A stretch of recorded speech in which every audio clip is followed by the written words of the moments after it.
MiPROMO ato Ghana de shewa munyina hamma kwaba edi ba DLFM 106.9 emna so sa jemi nsem kase bo a yensa so ene wuku da wie yetena se ne ya prepare ede somo ene wie yi meka wo se awie kase bo no yakuche ni nyina da edi yakugwe na be fonten ta kase ne so DLFMonline.com FEC kase bo no ebumfumpa enam DLFM yan app no so wo dia so be download DLFM app no Google Play no was search DLFM 106.9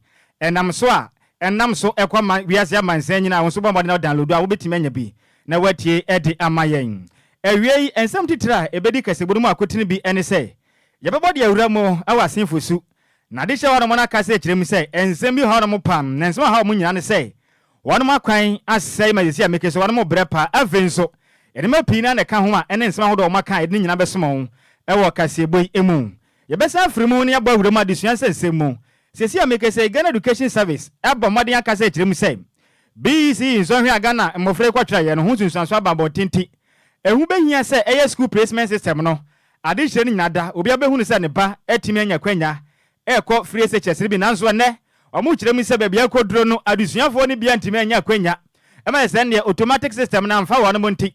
agesa bata ne body wuramu e wonat ho wono office wo ekọkọboa ansa na mofra no etimi anya kwanya akọ SHS bi nanso abatan ana hwefo ne bi ejemre ene di yakasebo edin komede musu enkyeremo ebesomo ewo kasebo no emum yegina so schools ensemu dia na Ghana de hia wano mtonton etese school fo enema ne bi akase kyeremu se ye school fo ya bio nanso ade ba ko ha dwinye pa ene se enema omonto nema omonto hwe amayesi amegeza omo stores no enema enjada nkwaye kura mfama wano ene so yade mu nkyeremo ebesomo wo ewo kasebo emum presidential candidate Edema Liberal Party Ghana Festival Kofi Akwalu agaze kirem se ade ba ko ma Ghana ye betimi ya pama ne ma timi yakoye momen enyuma timi ya busu pama unemployment yetime tu asese hu no ni nyina ne sa ba fa je pengu envengu akwam na ankrankra enyuma no ontumi so o masena ne ma entimi ko ba ne sa pe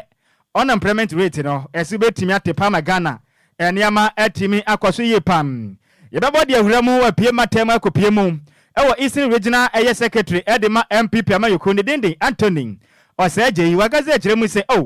MPP amayoko no guso mo bo adwuma papa se ne free education amade yaba ne ma bi eye free no enya de mo wura fi o mekoso abo adwuma de o man Ghana ne ma bi eye free ne de enya ma atimi akoso yi pa edi amayewa afimum yebebo de Roma Sante Mantari mu Afranka tuni abede akire Edema National Democratic Congress NDC amanyeko ne Jane na opoku agiman wakase kiremu se adepa biara wa Sante Mantari no eyandi se amanyeko ne bo moden eyade ma wonom nti onte ase ne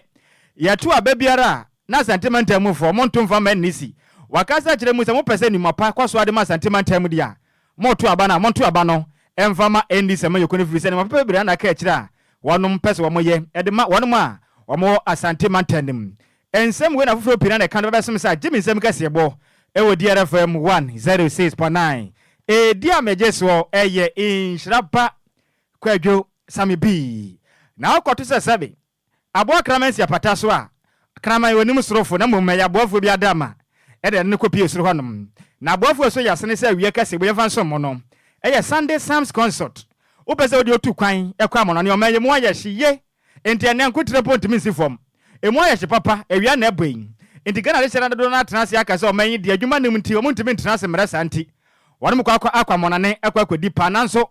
opese okwa mo no ne kwadi pa de a adwuma ko ba ko pe ne betimi aboa ma wakwantuo no bibia to den ni nyina da eye Sunday Psalms concert na wo de opemodin se ope visa e de akopiem oyike anase eye Canada na ope visa e de akọ anase Dubai na ope se okọ nanso akwantuo hu sensem ne obi agi usika dinti ama waso ayehye wonji adwumako biara mfa ntumi se no betumi abom akwantuo no enema akoyi ani nyina da eye Sunday Psalms concert betumi abo apom akwantuo no bibia to den e de ama wo de wobota ade tu kwan ne se okọ akoyi adwuma okọ akosua homa anase wo de sika ba wonsem dwete opa bia kwatena no adwo ho pa di sika ma ho atode a ni nyina da Sunday Psalms concert betumi abom wakwantuo no eniama etimi akoso ye pa e de ama ya so ya no ya ben eyo Franco barrier aso fine ben eye nia se ne ya ben West Park eye hotel no ba ye betumi aboba ne matena se eniama etimi akoso ye pa e de ama frempenifo na ginkyeremu na bra modern na bra Sunday Psalms concert aso ye ne yentumi mo na wakwantuo no bibia ntumi todin emfa ama 0244 0244291546 me set mu bio 0244291546 Sunday Psalms Consort your boy home na say connecting dreams with opportunities me ka we say Nyankopon ya adoma na wotwe ewo mi na bosumi akona wie ya ne sa enso nso na hudu nyina da mo betena se mokokodi communion visa Yesu Kristo ekono o ka kira yese bosum no so pe ye ni communion no na ye momade mfanka no nanso me ka we say ope communion ni bia timi adi nso nso nyina da titru and the church of Pentecost mo pe communion ni bia to na madi na afini matimi akoso ye pama asafo mo ho aye den pa de a ni nyina da aye cross communion one ye twanity aka ne say rabbi communion ene betimi nya boa pa ne sentis afi mantimi antobi pama bosumi we no mantimi ankoto be church of Pentecost Nhyiraba memma every say aye cross communion wine eno na ateme tekrama senti se menye bia enya de meba asore na wotwe we mu na min distributor no anase main distributor no aye fine care limited yanem na bese dodo na da esi yensre so bomade na wo sentimi ke betimi aboa wo ema nsonsore mo nso mo communion no ne matimi akoye pa wo ya nkwankre amanfo bi na ba besra wo kofitera sei onya ho wo pe aye cross communion wine pe no bomoden edo so na wo mponti me katra wi enempo obenya ho wo free say cross communion wine no ebuje ze ne dem ho no manya semikuma kram bomoden be pie mu e wo grace has found us eno no wadanso mana wonsa betimi aka bi na fin so leading shop o manga na mu nyina da wonsa betimi aka aye cross communion wine bi ma ujumedi a wudi no ene matimi akoso ye pa e de bomoden na fampenfo ye na eji emu nkyeremu 0248 288788 0248288788 we na dwuma ko mienu a wonum eso yasene sa Jimmy nsem kase bo pram to ba kase bo so no ye fa besomo edi ameje so takra de kwadwo krom twabe wudi hye kwankro be maten telegram a ewi ni ahofe edwa men Nhyiraba Kwadwo Sammy bi me da me host ma me ba me de kase bo ni kyire man kase beto aso ede amao DL News.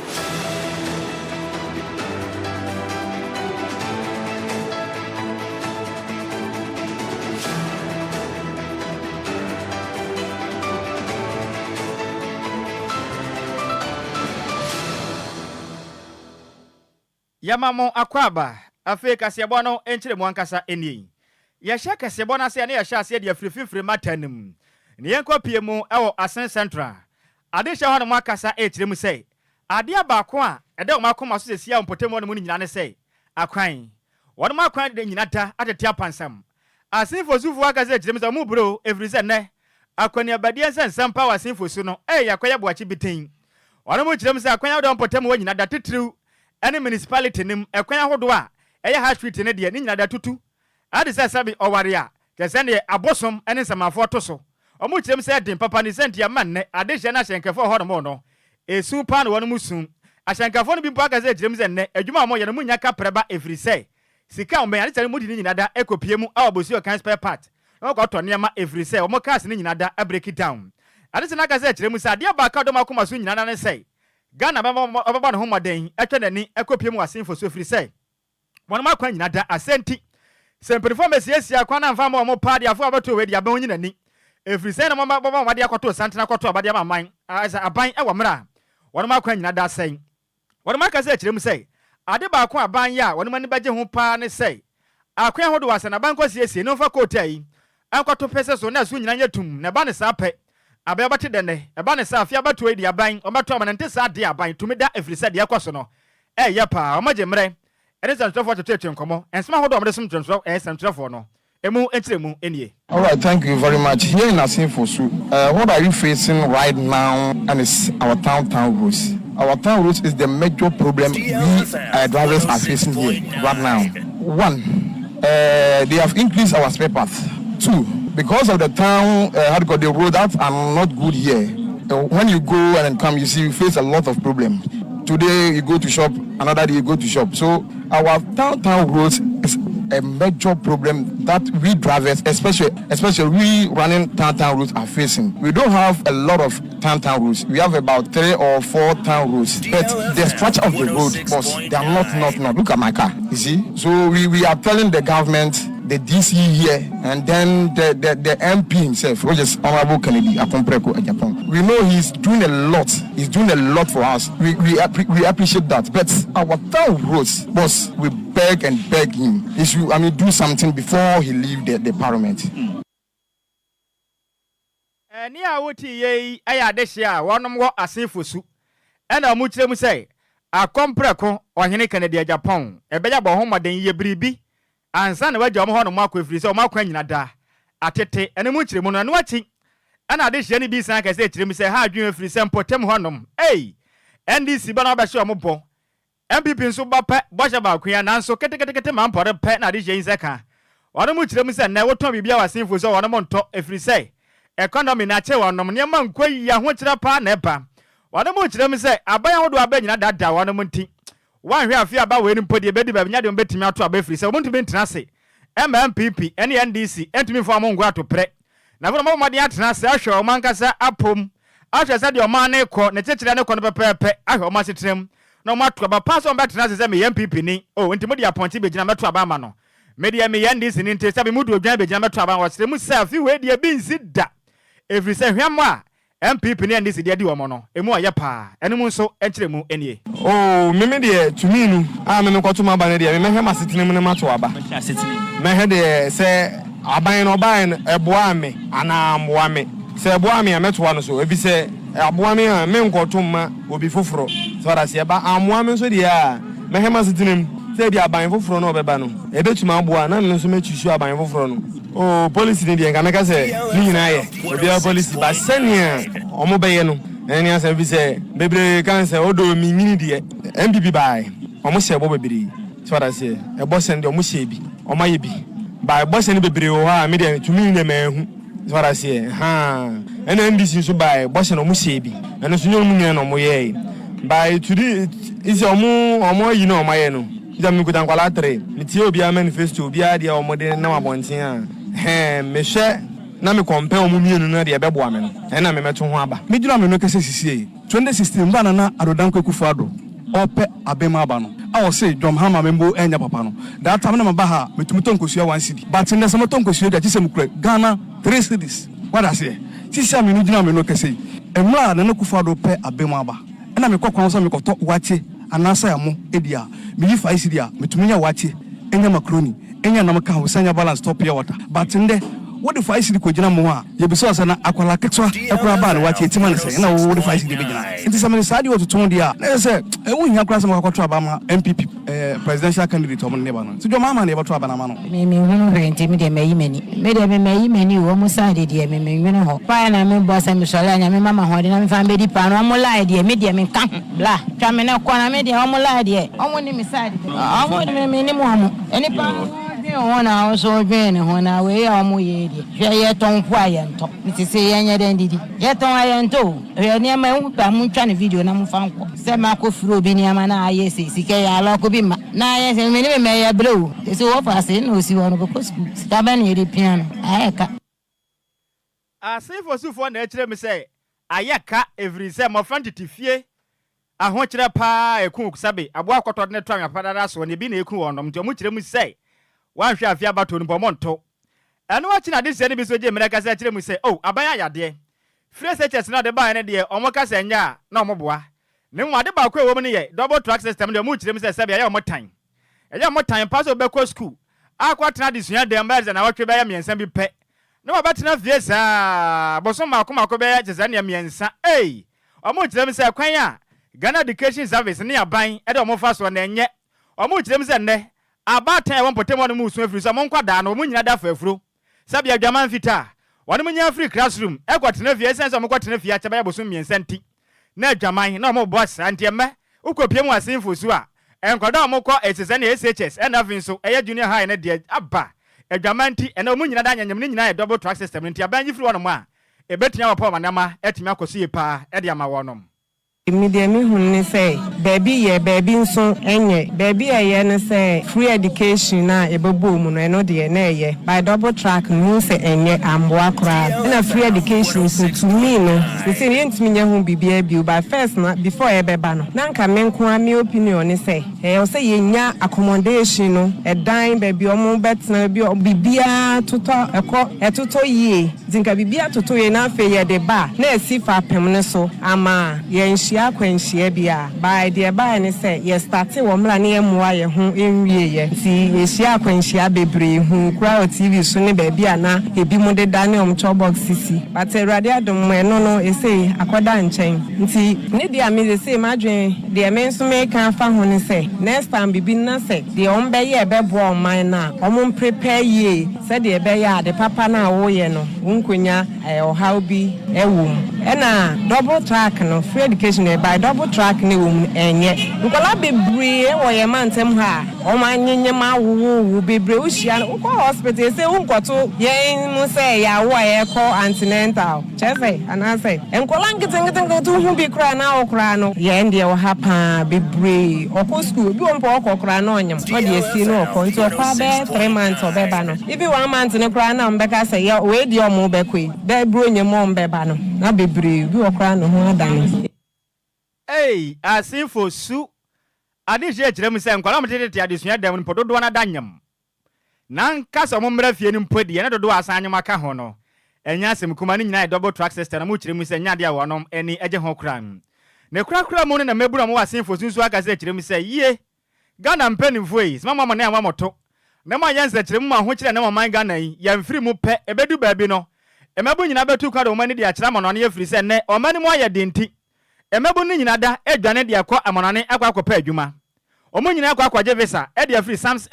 Sunday sams consultation e adwane agyayen wanu mu chem se de akọ na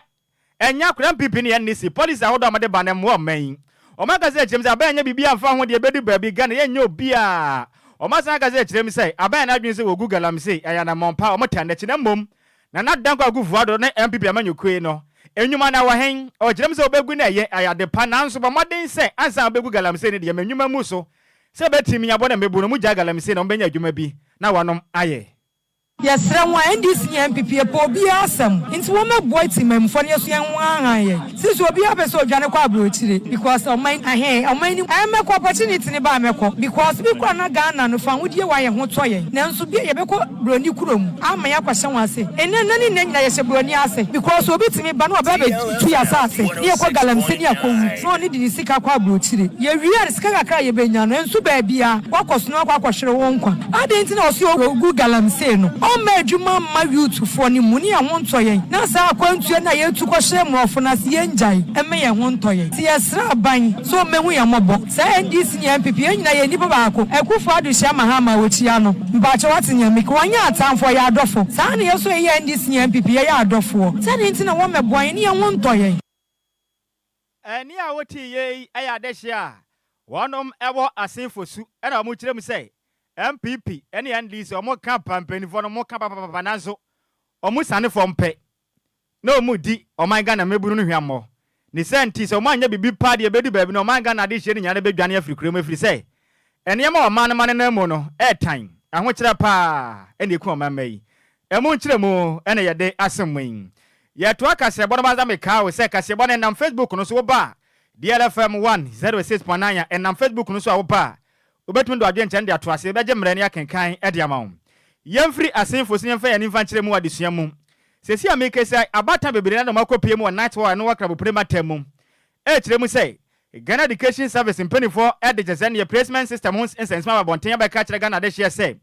Basic Education Certificate Examination BC inso hwe amotwere ye sesi ano husunsanso abanti Ghana batan mmamade amfo manimfa nkire mu ewa night war eno no wakrabo prematem ne ntimi mu amo na dusuafo no bi ho no ma nso ho na motwe no mmade mo na nzada nso ani nti automatic air placement system na ntimi amfa wa no mo na mom mo kwa betimi akoye safe placement na de hye kwatwa afam anya sem kuma kra na batani bi agemani ye kasa ba kasa kire mi se wado mo braba pa free se de ye kono edi bebe na ho kire kese pa ede ye de aba wo no som na mpanifo ahodo mo Ghana Education Service aso ye kasa kire mi se edipa makoma 547,329 enya dusuafo akwatena ase ekwakwatre BEC inso hwe ni bi ewa 2022 omo kire mi se mu ba akoma 372,780 ena ye candidate omba maden etimi qualify ya automatic air placement system no etimi pk wono na omo kire mi se emu makoma 165,601 wono mo de automatic placement system na etimi ampeke wono mo nti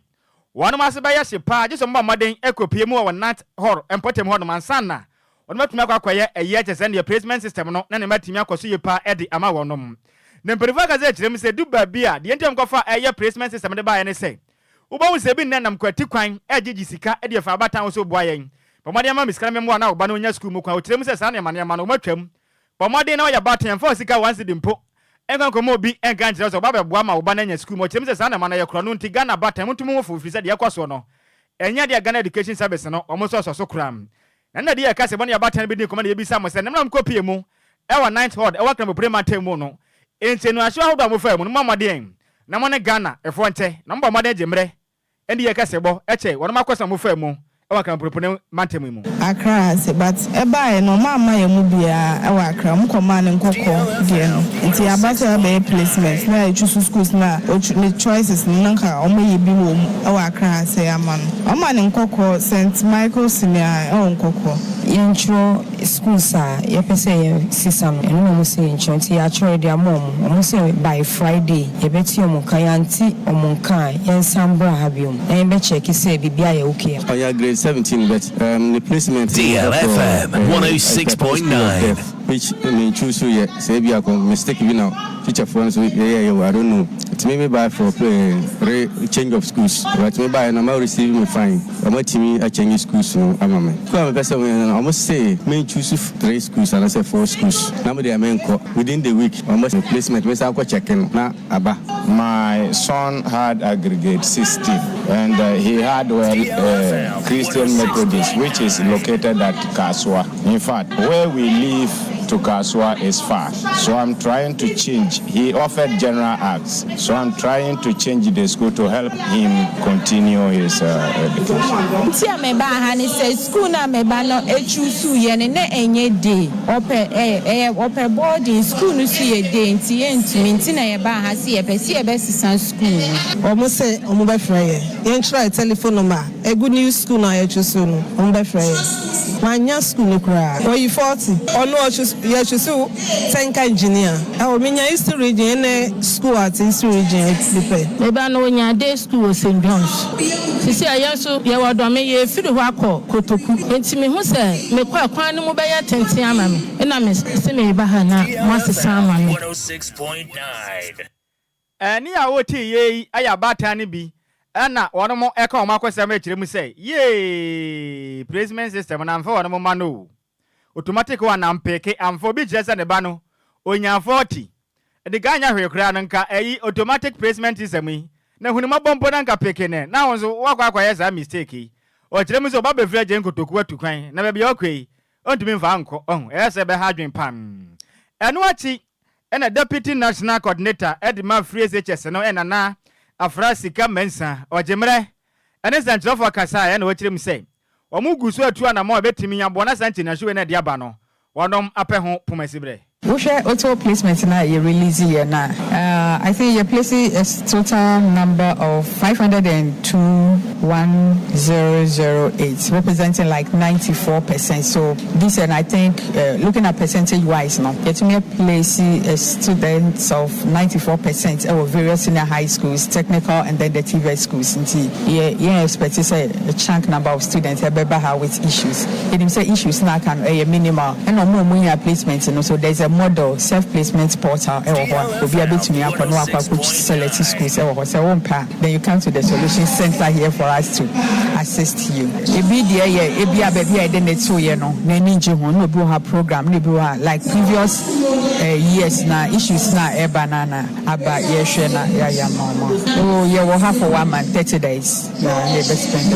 okay your best parents say your national solution center but who every regional how now when you're the all the regional solution centers every region for Ashanti region there will be KTI Ahafo Volta Upper West Upper East baby your solution center ni bi wo ha obetimi identity yet say bia wo Kumase wo Tamale wo Cape Coast now wo ha wo ayeden aba say Obama ya resolve the issue ayeden amount because oko baby your national solution center over ya gigi issues say they are bread young for engineer amoma ye hu ejuma eni a woti ye ono na deputy eye national coordinator Edma Free SHS no ne den ade nana afra sika mensa nene ena wote yeyi yatoa agye mensam ka sebo no so ana ye free kyeze ne adusuan sensemo ne de nani de akire mo e wo frankatini e de Liberal Party Ghana ye kyeze ne LGP na wakasa Percival Kofi Akwalu wakasa akire me so maga na yetim sese no on employment rate no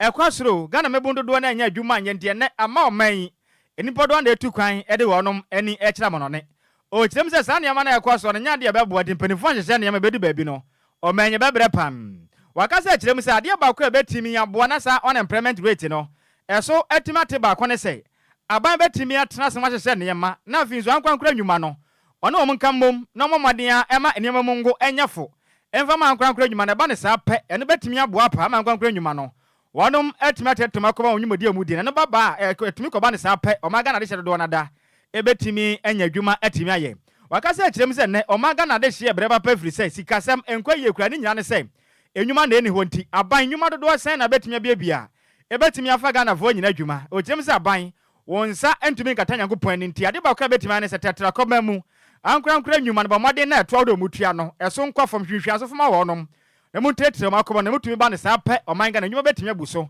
ema nipa dodo ara mutu kwan ekwa monana nso eso etimi ate Kofi Akwalu ajemre ene sentrefo din komo. What can be done to face unemployment is that you need to support businesses with the necessary funding or skills or maybe soft support or hard support. No, government cannot employ anybody. Yeah, that is why we are where we are, because we have to support the private sector. The private sector will create the job. So if you are able to build more entrepreneurs, then they will create a job. As we get 1 million new entrepreneurs, and they are able to, on average, they are employing 2 people. They themselves have been employed. And then 2 people will make it 10 million. The reason is that we are always focusing on that, okay? That is why our young people will come out from secondary schools and they are taken to go to the security agencies.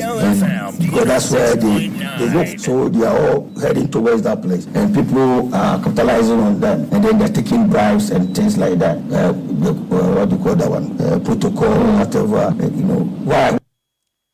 Enuachi ana Kofi Akwalu esa chirem se o akane no no wankasa obegina se obetu franka ede ama LPG no wo parliamentary candidate no mako ohane adie no 120 na so won ka kire ne se openin ye betimi adi wachi di age hukotua kese ne ye file mfi ne de mayen eba ne sa pa de bedi wachi pa ne mom sente sa pa de a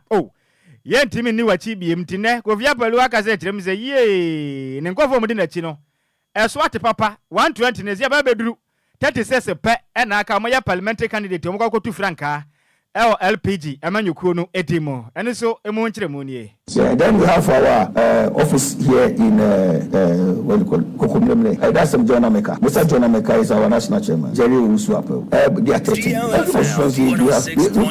We are going to have not less than 120 parliamentary candidates. But along the line they couldn't file because some of them they thought I was going to pay for their filing. I don't want to chop your money. No, I don't do that. You pay for your filing because your filing is a deposit that you are giving to the electoral commission to tell them that if you are going to do more, you are not going to waste the process. So that when you get 12.5%, you get your money back. Kofi Akwalu ana awateze wo kire me se mu kotu franka na we deposit mo de kwa akoma jeze ne asehwe maga na bato so enko ne botom ti se adwuma ne onye o wasaka se kire me se ade ba akwa ha no pa ne Ghana ha amayekondo do na kekeka electoral commission ne de kana na nko a obomade atena se ayi Bernard mo na afrim wayi nipa bibro na afrim se o manya kwanya nkotu franka na o kire me se munya abotre forms no maga na ntumi amfere enye electoral commission no anyway wo mudi afrim vi se electoral commission jumedi a wodi no ekon kan ti Ghana foi ensoma do amoka edigu electoral commission no ne hu fi no ebe ya munya fri se adwuma wo bo no ekon kan pa. 2012 I was disqualified by Afarijan. Actually the reasons he gave me was because I couldn't fill the form properly. Well, that was my first time. This is thing I did everything perfect. So just I said 3 people who signed for me went to sign for Jataba, that's the UF. But when I called the 3 guys, we sent them to even the headquarters, police headquarters. They called Jataba and he couldn't turn up. So but Charlotte was insisting that he didn't want to have me on their back. There were about 12 of them. They couldn't fill the the form. But Mona couldn't fill the form because he didn't have enough time to go around to gather the information. You see, because if you can remember, at the time they were doing their internal primaries and things like that, it was about a week to the filing. So they couldn't gather the information. So we should have just admit to the public that we were short of numbers, So I don't think the EC will just disqualify you for absolutely no reason. Ne kura mo no ena Kofi Akpalu ekase de wochirem se enrada o te se ye maame akua donko waka ntina gum asem na asi ne ha ne papa pefri se ye maame oye obi na wa hobrase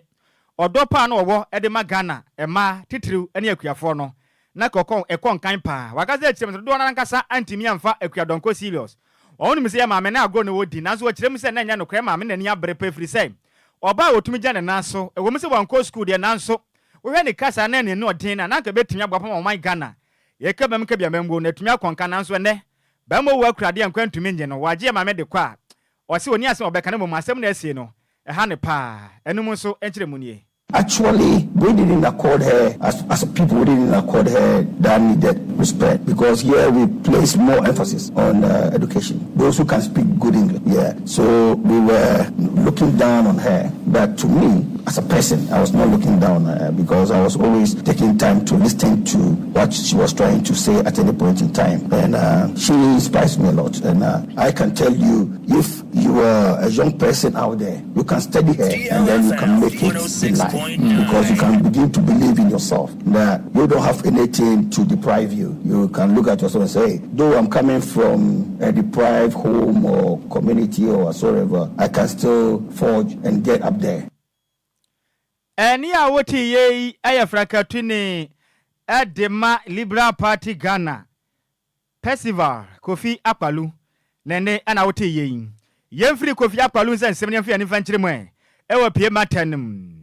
na jazani okopie pie matanum a MPP amanyoko no woman organizer Edema Akuapem South abatu mpesu aso eno wa pie matamu eye Barbara Sampana wakase akirem se ye mamnya akua donko wuwoi de etwa wanum sunum ye pam wakase akirem se ye ne yabapa afiri se no monam montene so bontoa se betimi nya boa pa na 2025 abatu we de MPP amanyoko no ene matumi akoso ye pa na 2025 no Dr. Mahmoud Bawomi ambe Ghana mampeni womonam to abonu mu sa na mote se ye mamnya akua donko wafiri mu mami ekase akirem se mamnya akua donko ye ne ya pa se mami wafiri mu wakase akirem se na mo bontoa ka kire Ghana fo nyina se afu ya batu nti MPP amanyoko no made ba mo po no mu nyai bo wane mu gusu abo adwumade nti ebe ya monta wane machi wakase akirem se mamnya akua donko ni wo na ha na papa afiri se wo hwe emra hodo ya mamnya akua donko agidisi wanom ekasa de mamma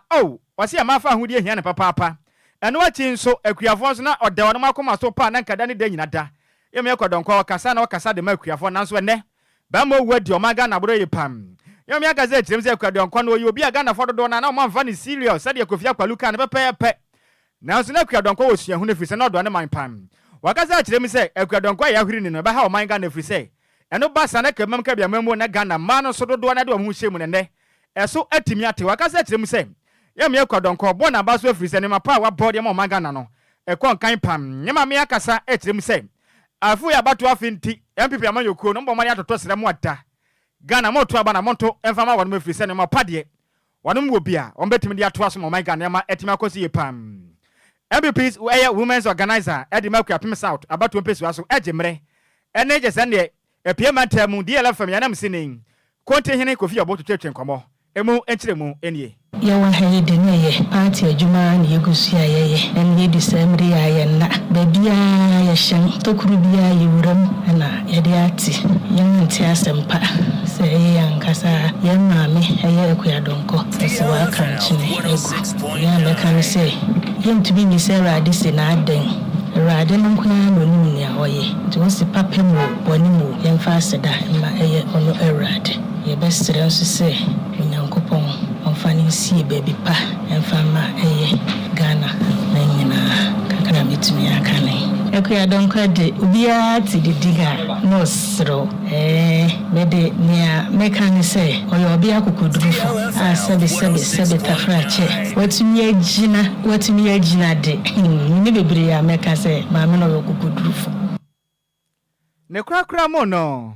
ena Barbara Sampana esa je mra ne kontenhini Kofi obo DLFM yam sini ewa pie mantem twetwe nkoma na wasan akire mu sei ade ba kwa na ye nwanwa pass ye ma me akua donkwa school yi wantimi yankobi na so ma me tumi gina ne naso eya na adwun so betu franka e de Ghana Freedom Party na da ye so tumi ba mu we hye nkran se Ghana man me yemfa ye ho mfa nto adisuan kuto ho every say betimi asua ade ewa mra ye nko school we kire se ma dodo am wo Ghana mu mmamoden na mumfa mo ho mfa hye amanyo se me vi se betimi aboa pa wakasa kire mu se ma me akua donkwa kukuduro onyan na ya de pa Ghana ma dodo nyina da momfa mo ho mfa nsem firi se no betimi aboa wo Ghana ka menka bia mamu nyina ye tekire no e betimi akonkan ye pam emra ye ma me Barbara Sampana eje mre ni kontin ko fi obotwe nkomo no eno sumu enkra hodo odoto ede mane ye no emu kire mu nie sane amedi kankan no ma me no yokokodurufo na sabe ni ameka ne se enye suku nkuya na ye ade sabe tafra che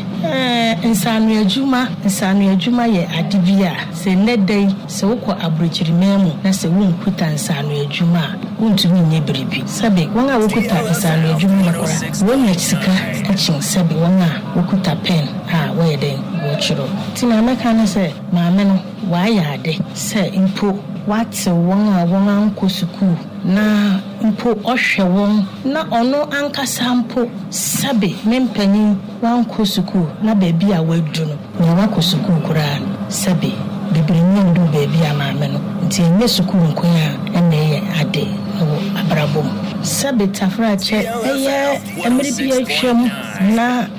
nipa bebire na sabe wanko suku nanso maame wei wanko suku de nanso niami hu ne se odi ani da so ama eye omangana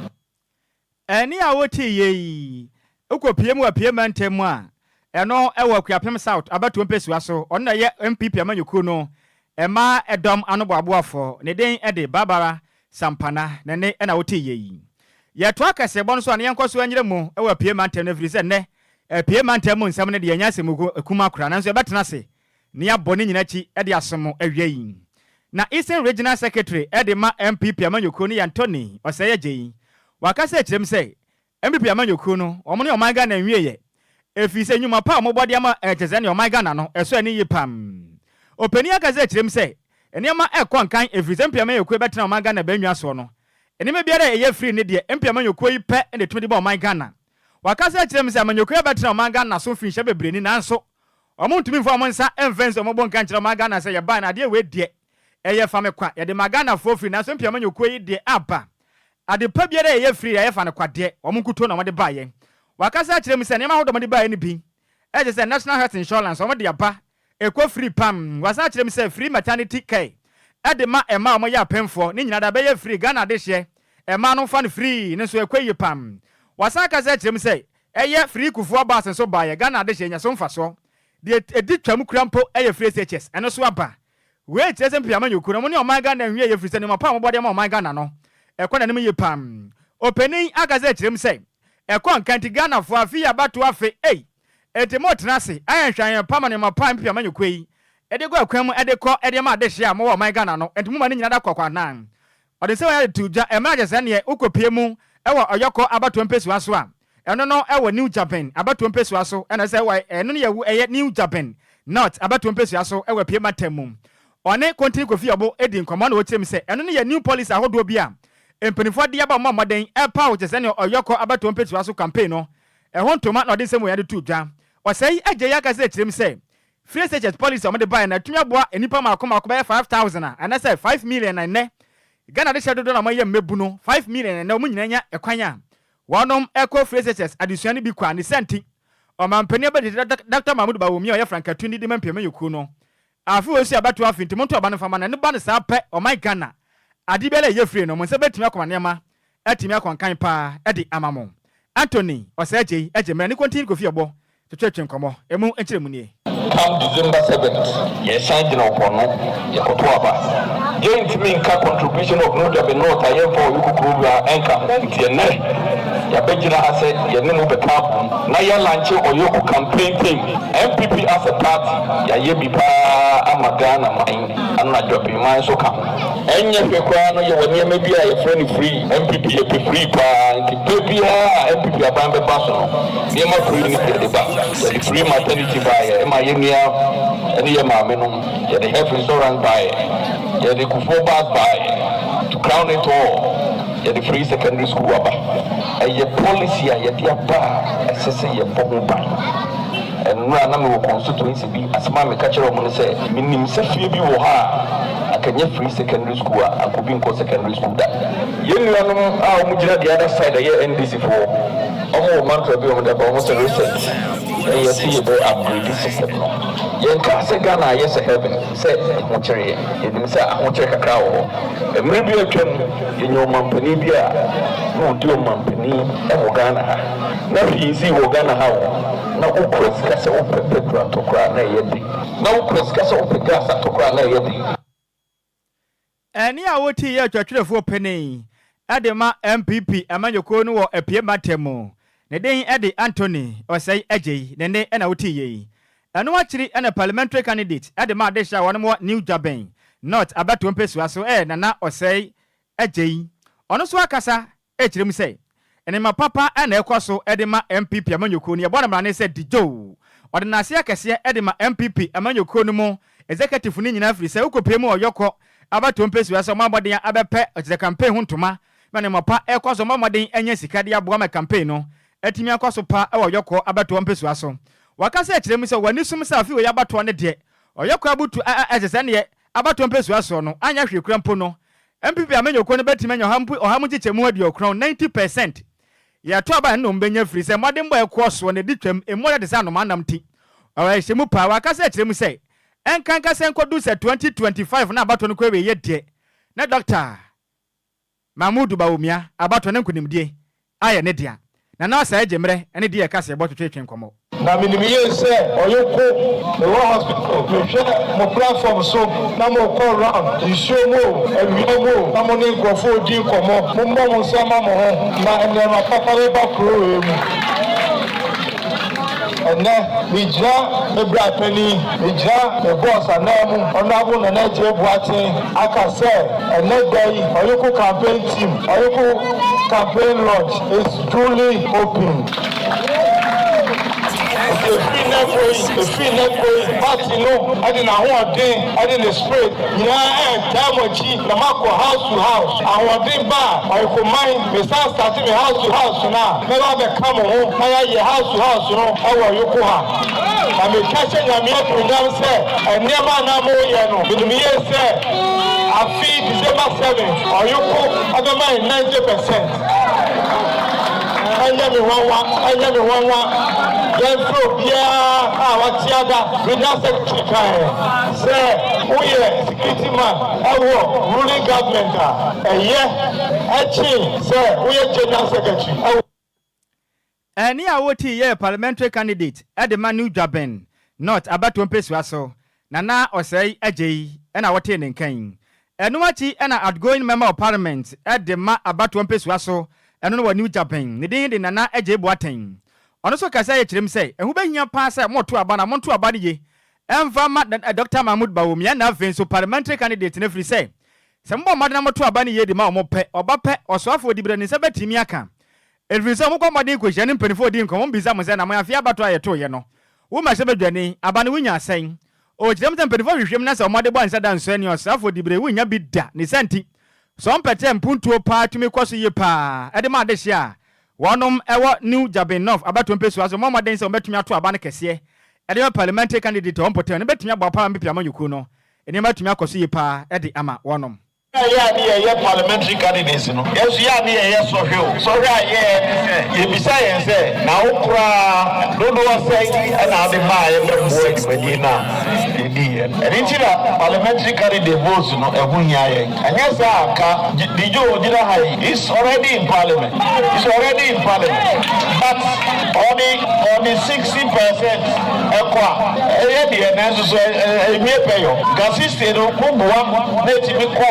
could do 70%. We have not asked you to do much. 70%. Or you could even say 90%. Or you could even say 90%. But on the average, the entire constituency in about 70%. It's an achievement, a big achievement. And what we are appreciating here, you also and the Abuado. Now say you call, now say Suma, the Joe, so called pre-BB and family constituency. None inside the Aka and the Abre. And here what ye I outgoing member of parliament at the Madesha. One ever New Japan, not about to Empesuaso. Nedane I and na AJ Boateng. Then they and our tea ye. Free sans and 7 way. They yam fight yani. Enfant Tremu, a 1 day semen you could not catch it. Ne Kobia, a dear that one so. A right for change for economic growth. What Mark said to him say, O Magana ya Tim say, and Yaman Quay. Sikasem say, Yan economy no, Bibian to me Quay Banity Unity, a hard junior pint to Martin's who simply a man Quay. O Madio Magana Ramo, and the Multimate Transform Manium Brasanti. I feel about one the only time. At the time, I'm penda that John Dramani Mahamachi. 70 million bois, no mind Ghana was a beje, Ediasin and Nasu free say. MPP Amamona across on a sabi, airtime. President Eddie May Queen Eddie DS Mahama Idrisu. Wakasa James or mind Ghana 50 mile to abide Piamano Queen. And I'm watching us 2021. I catch them penny for say. Economy and Quay, Sikasam Quayu, the Mumma didn't trusting. Never my young Shemu, Eddie solution in the Mamma, Monyan, one and Yaman Quay and so. And people Amano Quay and Jam Phantom, and Wakasa James as the Econo. And Piamano Quay under my margin say. One bet me at Trans no Magana Sikasem, Etimaque Pam. Opinion didn't Mahama Drisu as I can say to him say. MP Amino Beka, MP couldn't be catching a gun of what say. Dr. Mahmoud Baumia, or economic messiah, and sent Ghana for Enquires and second inning. Yesika Samba Con Campanas and Nanso Negana, dear Yahuning. Open it, say your bread and which papa, or Magana never twice and top. Sikasamno Ashiasi. CD at the form said Tim, Bibian Quay. Wakasa to them say, and I'm said 24-hour economy. O mampende da John Dramani Mahamadi Banti, and about your power, my Ghana. Near Martina Cosi Panti, a few way the Omati Nata, or the tie o mampende da John Dramani, Mahama Chimanyama, Etimi Aquay Pam. Emra Mahama, Ekasan, which them say. Tell you what your moody and Nina say. Initiative and initiative for your Madia by Betima Pama Regional Crusade. And no ever one my Ghana, People's Economy no. And Martina Cosi, or decided to draw our Prematemum. Our Freedom Center, and no commemorate our Prematemum wedding. Edit Major shares no Mocase or my Ghana put to do my dear. A better you see a party, I'm a Sabah, a fiaba to the end to farm and pendeda. John Dramani Muhammad, Yan Sadia, or my Ghana, never bet me to see a palm. Or Gemrani D and Sun training. Same, Opoku to church and come on, and moon and ceremony. Around for change for economic growth, you push your support at the John Dramani Mahama upcoming election year every year. Now, economic group so far no ya suggestion be pray at the buying no the finance minister sir. Now why the best only can ofuriata and no be pray na ya suggest am say na be economy better than ba who bogu ba ye the compare nsema na mwaka alpha John Dramani Mahama hona na the economy no ya sha na ye so good. It's not a woman here says, as say a confidential. Nay, time 24-hour economy, what declare no in Ibabua, send a bear, Ghana, and didn't to my pa, bear them be free. If you say, you give the power, Emma Bomian and Crofo, we are Ghana, say, you can say a top program. This is the Fadela sack, a load, gallant currency, they are cut off a lesson. We'll see you no bed Tiama, to Bibia, and then Minukasai, want to ban to car, Minukasai, won't mean to car view. If you say, Baby, a car, no work. Now, Canano, Unya, Juma, Obicha with Scabe 100 city, and that's what we bet your scar. I'm a watch man to Bibia. This is Nipacho, 1,000 Ghana cities. Say, sign them away, Nana, you will say, I'm found my John Dramani Mahama, near the Massa, for 4 years. On my way, Menuna, you better not jaw my. And here, what ye, I president, Edema arise for change for economic growth. Niding at the DS Mahama Idrisu. Nene and our say on the same training. Sammy opoku twetwe nkomo no emu nsem ena yede asum we yenko Facebook no so na adwen amanfo adwen kira won yafa Facebook no so no sema yemfa nsem we every piaga o se yanto aba no fama number 1 yo yate why Sky the senior o kire mi say oh me aso say abeto aba na asem every say MPP amanyoko na de oman hwa monti wampende da John Dramani Mahama betumi abo oman gama nema atimi akoso ye pa we su free coffee parliament o se wo chia live we di free aguna bobi kuma o chia Cynthia Morrison mamle o chia opa yo yate yentwam ne yemfree oman ga na mfe ya ni fanchire mu awa kweskoko abrochire US Chasemante o se wa chirem se fie se chese ne de ye program no chirem se yes scam papa o ma dada o ma ga na for so a very disappointing the way the Enquiries kra ko bia de twum o se good afternoon o hwe live Eddie Free Palm Beach yadase apaka GH watena se yetwa yan wosema ye ba akopama so nsem o de bato aso Eddie amayen. It's official. DLFM 106.9. Abusia enawie mayansama wa ha ensama wa kwa bamfamra deal. Ohane nsia echiripo enkron kasa fidie so. Emrawie du se enawie yesinkunya na agudie mu no. Ensama wodo ayaboabo no abusia egebre na yede sumo Ghana nsam wa Biblia mu de ka wona ma no ne nso ka wa ya boabo no abusia yede ba ne yede abesomo ne edi tie se wote Facebook for no ne edi hwe se mo hwe na yenso ne edi ka se ye ka no ane ya tena se yede ba besomo mi amede ensam ne ba ne di ameje so no ayensu ano de hye apaka GH the blessed king se na me ka na ne de enyam mfa ncheme sanza wodi ni okra na momuno for the love of God any country intine say yetumi ba na yebesomo intino power no any pace no ne voice ne de e fam kra na momuno momfa nche yensha se mfamfi Ghana mrantia esi akan ewa mano ne yensha se mfamfi Augustine Boachi akache oye former West African Football Academy player ende osina kan Edema Saint Etienne ewo France na wakasa ochemo si growing up no nipa ba kwa no hwe ne so edisi akan no Sule Ali Muntale esane Saintia osene mame na Sule Ali Muntale asem ye pa na ne passion ni ambition na ye exceptional and because of say na otumi gina chire na wa pie shot na beto atrem sa nyama na Sule Muntale no na ne mame peye pa ntia mo no so growing up no na Sule Muntale asem ye na mande no no so etuma hwe Sule Muntale so ade abedu bia odin o se openi pa ba kwa oye Ghana ni former footballer we bie kwande ato amano ne edema young players ebana o si untumi nka Sule Ali Muntale din emfamfim we ene nsema Augustine Boachi ere atudwa ye de sansem de asomo na otwane nsem so ne yebisanse na wani baje se ubenya kola pa be piem e Black Stars ana eno se an ne dai so ne se dakro obenya akwenya besi akan e de ama Black Stars o se onfo so de ne mum no se akwenya ne ba onpupu ni team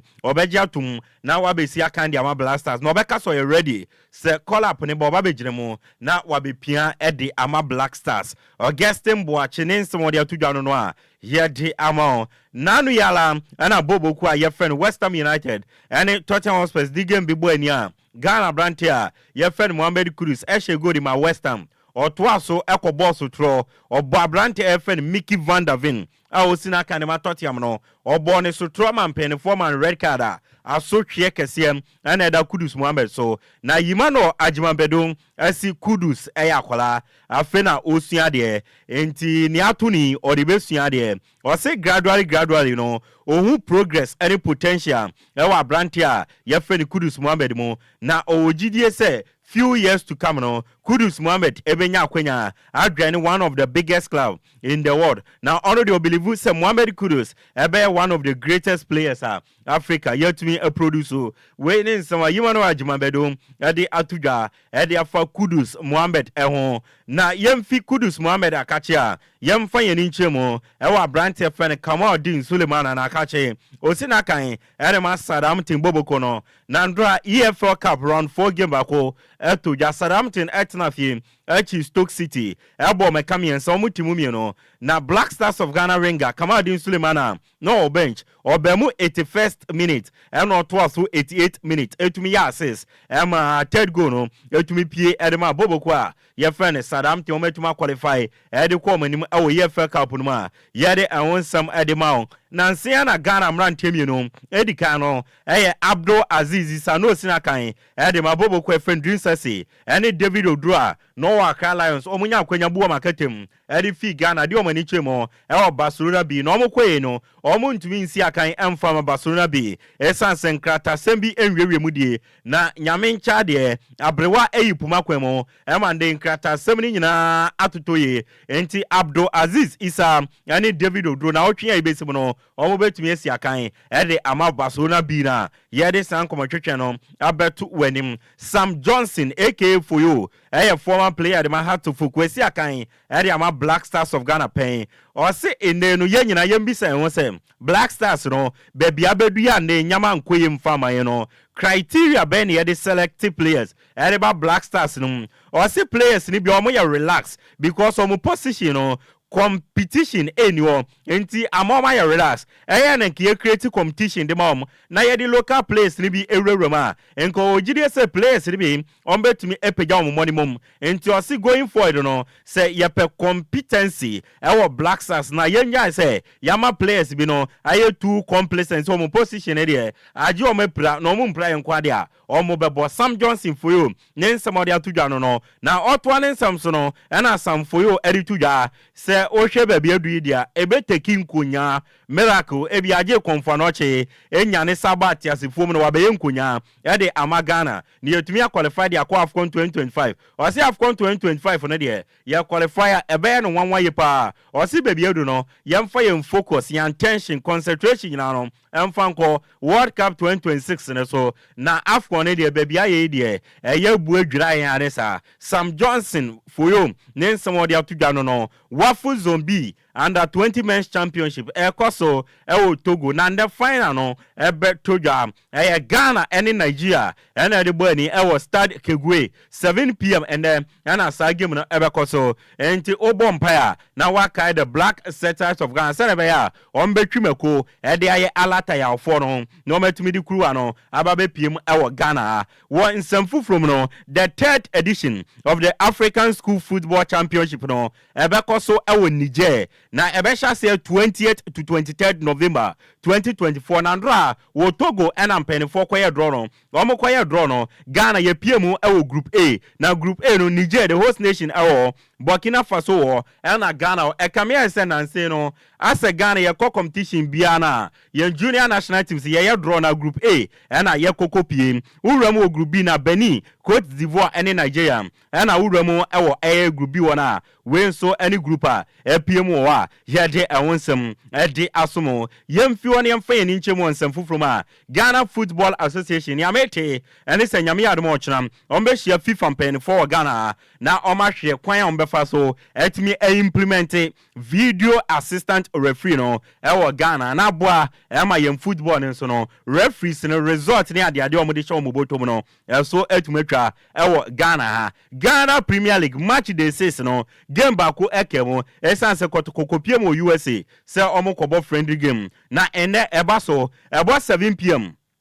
University of Ghana Sports Stadium Legon University of Ghana Stadium hono